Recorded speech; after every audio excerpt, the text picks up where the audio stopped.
All I can remember is lying in the hospital bed, wishing there was some way I could have said goodbye.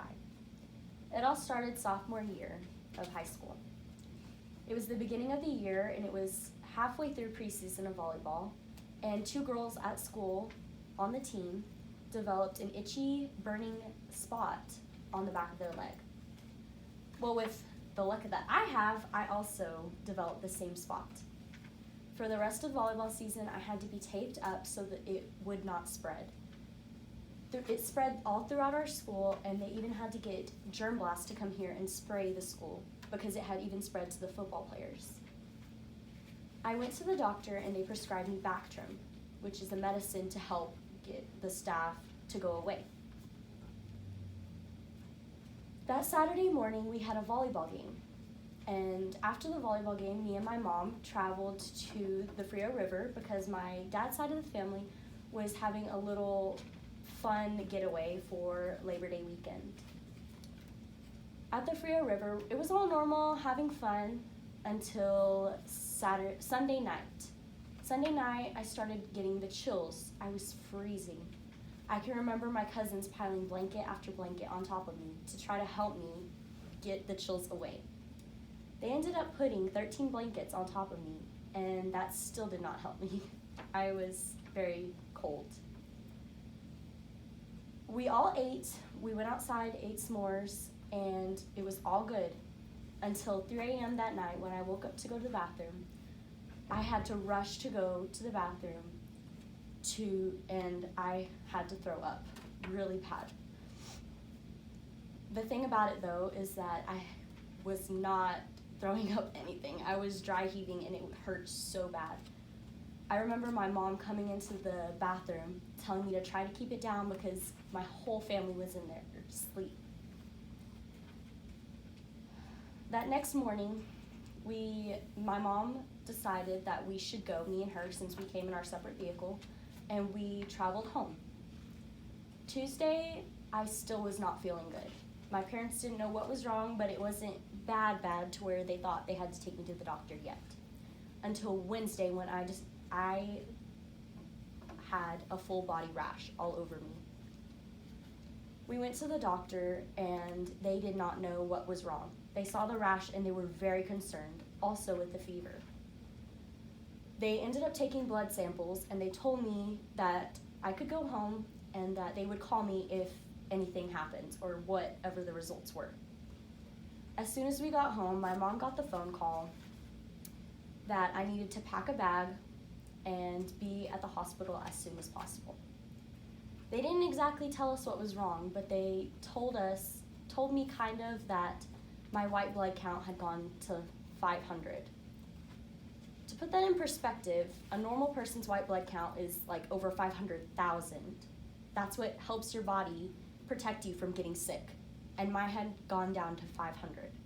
So I was at very high risk for infection. As soon as we got to the hospital, we didn't know where to go. So we found someone. We were then entered into the children's ICU, and I was in complete isolation. No one was allowed in or out. My dad, in order to come see me, he had to put on a full hazmat suit and put on a mask just to come see me.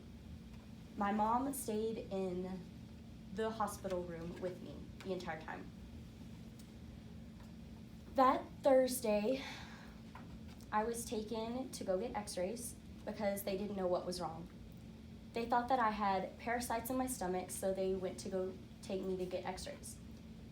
They brought me a wheelchair for me to sit in, and as soon as I see someone walking up, I notice that it's my old softball childhood coach. I could tell that she was worried and scared by the look on her face, but I still tried to keep going because I didn't exactly still know what was wrong with me. The doctors were afraid. They honestly thought that I had leukemia or something was wrong with me, and they sent my blood samples to a lab in Minnesota, and they also sent it to the Cook's Children's Center in Dallas. They still had no idea what was wrong. That Friday, my dad got a call from my grandmother. She told us that my grandfather had passed away. My dad was completely devastated. We hadn't seen my grandpa in so long because we've been so busy with sports, school, and he lives like 4 hours away. He lived like 4 hours away then. We were not able to attend the funeral, and that was the hardest thing for me. I never got to say goodbye to my grandfather. My dad was heartbroken because he was the only one out of our little family that could go to the funeral. He told me, he gave the eulogy, and he did shed a couple tears. That night, I had a dream. I saw my grandpa, and I was able to say goodbye to him then. That Saturday morning, I was released from the hospital. I got in the car, and this song was playing. Things were all good yesterday, and then the devil took your memory. And if you fell to your death today, I hope that heaven is your resting place. I heard the doctors put your chest in pain, but then that could have been the medicine. And now you're lying in the bed again. Either way, I'll cry with the rest of them. And my father told me, son, it's not his fault, he doesn't know your face.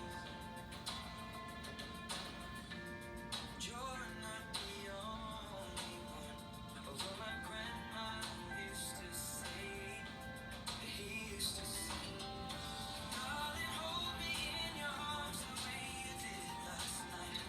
No light inside, a little while you hold. I could look into your eyes until the sun comes up. I was not able to say goodbye to my grandfather, but I know that morning when I was released, he was watching over me through that song. I may not have been able to say goodbye in person, but I know deep inside that I was able to say goodbye to my grandfather in my dream.